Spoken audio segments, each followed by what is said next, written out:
श्री स्वामी समर्थ. जयशंकर. स्वामी, थोडासा आयुष्यात आनंद आला की लगेच कसं सगळं विस्कटतो. आदल्या दिवशी खळखळून हसल्यावरती दुसऱ्या दिवशी डोळ्यात पाणीच येतं.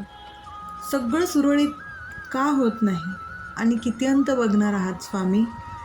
मी डोळे मिटून स्वामींच्या पायाशी मन मोकळं केलं आणि अंतर्मनातून हळूच एक आवाज आला. तुझं दुःख मला माहीत आहे, पण प्रत्येक अश्रू हा तुझ्या आत्म्याची घडण आहे.